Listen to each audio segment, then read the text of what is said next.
What's up YouTube, GT, iamthetie here, bringing you guys yet again another narrated Wi-Fi battle. First of all, I want to say thank you to everybody who took a chance to go watch my Final Fantasy VII Let's Play. The finale of the storyline wrapped up last week.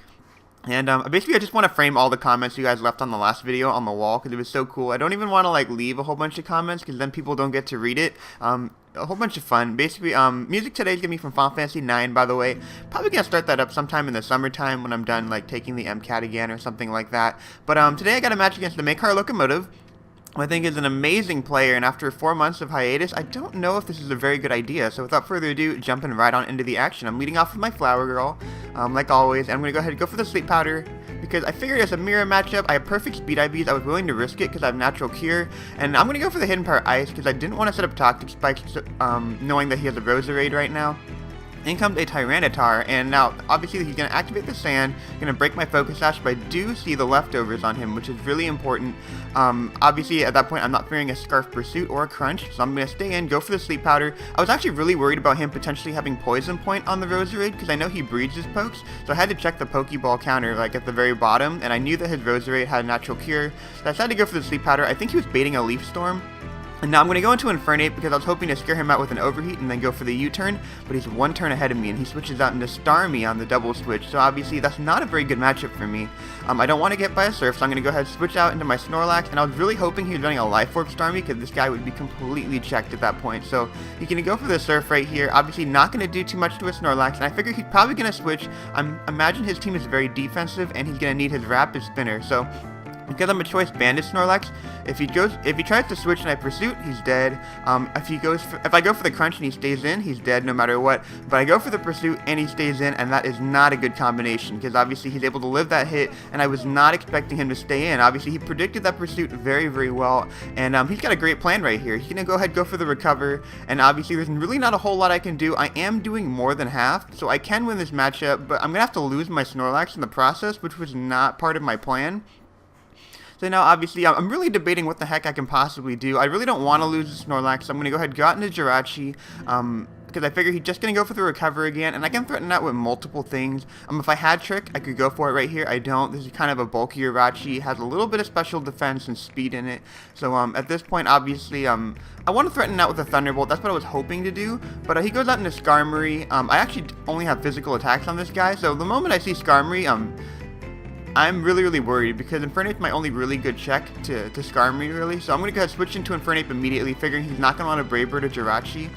He double switched out into Infernape, and now I could go for the Overheat here, but I didn't want to miss and then potentially have Infernape put to sleep because he's my only really good check to Skarmory. So I'm just going to go for the U-turn just to play it safe. Really didn't do as much damage as I was expecting, so I imagine that Roserade is pretty bulky. But I'm going to go back out into Eris because I know I have Natural Cure. He might miss the Sleep Powder as well. And obviously at this point, thinking about switching back out into Infernape again, but I figure he knows that I have Natural Cure and he might go Sleep Powder again. So I stay in a turn, and obviously at this point, really debating whether I should go into Infernape now. But if I stay in and I wake up, because I'm probably going to be able to outspeed him, then I can put him to sleep and then regain the initiative that way as well. So that's what I try to do. In comes the Skarmory though, and obviously at that point, I could stay in a turn, try to wake up first before he sets up a layer of spikes and put him to sleep, but he might Brave Bird me in the face. So I got into Gliscor, he sets up a layer of spikes, so good plan on his part, and I'm going to go for the taunt right here just in case he tried to stay in with Skarmory, maybe Roar or something like that, predicting Stealth Rocks, but in comes the Starmie. Obviously I don't think he has Ice Beam because it looks like a bulky Starmie, but I want to get the hell out of there because I'm not going to take a Surf all that well either, and Snorlax is at pretty low health, so I don't want to send him in factoring in Sand. So I go out into Jirachi, maybe hoping I can throw a Wish into the air and get it back over to Snorlax. But obviously at this point, I really don't know if he has a good switch in on the Jirachi because I haven't revealed the set at all really. All I've shown is Wish. But he goes out into Starmie, or into Skarmory, I mean to say, and obviously if I had Thunderbolt, I would use it right here, but I have Fire Punch, which isn't going to do anything to that guy. So I'm going to go out into my Snorlax, really hoping that he just go for another layer of spikes right there so I could heal Jelly Belly back up to full, but he does go for that Brave Bird, maybe anticipating that Infernape. No way I was going to risk the Infernape in that scenario, but obviously that's kind of a waste of a Wish, but I do get a free turn and I can go into my Infernape now, which is really nice. I know I can scare him away. Really need to hit that the Starmie though, because Starmie really does check a good number of my team because I really don't have anything faster than it. So obviously I'm going to go for the U-turn, hoping he might switch in that Starmie, thinking I might not want to over-predict again. But I income the Gyarados this time, so obviously I think he was thinking about it. But I'm going to go into Eris right now, and because I've been playing one turn ahead, I figure I'd try to slow it down right here, just go for the Leaf Storm, because even if he switches into Eris or Starmie, I can put them to sleep. Or Eris into Aphrodite, his Roserade. And anyways, at this point, I'm going to go ahead and go for the Sleep Powder, because I know I'm going to be able to outspeed this guy. I'm assuming I'm not going to miss in this scenario, and I don't, which is really, really nice. And now I could go for the Hidden Power Ice right here, but I'm at -2, and it looks like he's very bulky, so I don't think it's going to kill him.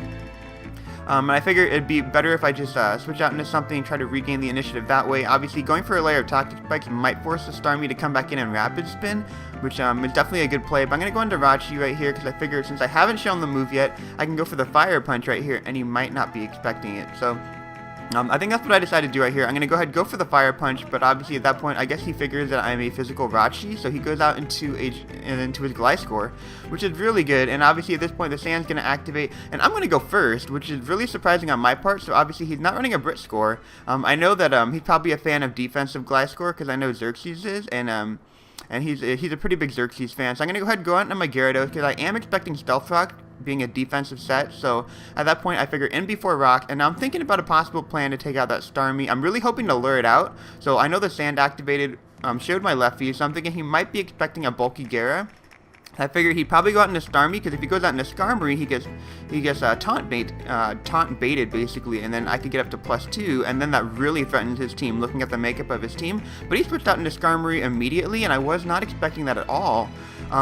Unfortunately, I don't have Taunt on this guy. I have Substitute, so I'm just going to go for the Waterfall just to get some damage before he roars me out, or whirlwinds me, really. And at that point, I get the flinch, which is really, really nice, obviously. He can just recover the damage off, because it's a 3-hit KO.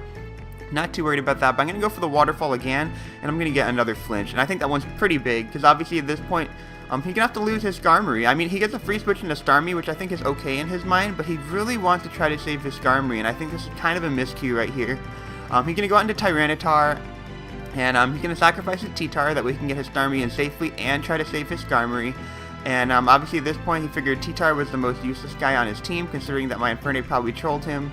Obviously I had a Jirachi that he's figuring has Iron Head, so that's a pretty good play on his part, really. But he's going to go out into Starmie right now, and I'm going to go for the bounce right here, because this is what I was trying to do. I was trying to lure him out. Because factoring in that residual damage, I know factoring in the Sand that he created, I know I have a really, really good shot of one-hit KOing him and not dying myself. And even if he does live the hit, he takes me out with a Thunderbolt, but then dies by Sand on the next turn, factoring in that damage. So that's what I tried to do. He tries to save his Starmie, though, and he goes out into Roserade, which I think I think this is when the game just starts to go a little bit downhill for him, obviously. Again, he's going to sacrifice his Roserade. Now, he's going to go out into Gliscor, and I'm going to go for the Substitute, because I had no idea what the heck he wanted to do. If he wants to taunt me, then I get a free Substitute, but he went for the Toxic, because he had no idea that I had Sub on this guy. He figured I was purely offensive, and he could hit me, try to wear me down that way. So, obviously, this is very, very bad for him. I'm going to get the +2, and now I'm safely behind a Sub, and at that point, Starmie can't take a hit from me anymore, and it's 2-hit KO'd by a Waterfall, but I figured I might as well try to preserve my Substitute. So that's what I decided to do. He's going to go into his Gastrodon, fodder it out. Gastrodon doesn't have Storm Drain, giving him a special attack boost with a water move like it does in 4th gen. So I know that Gastrodon really wasn't a good switch in regardless. And he's going to try to bait a bounce right there by double switching from Starmie into Starmie, but it's basically a turn too late. I don't even know if Starmie would have taken a +2 bounce. And he's going to go out into Starmie.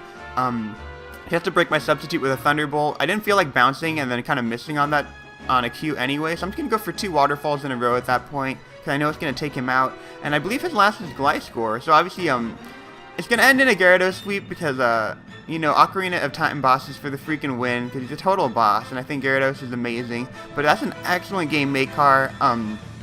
Obviously I don't think the score necessarily reflects it, because there was a lot of switching, a lot of initiative going on early on in the match.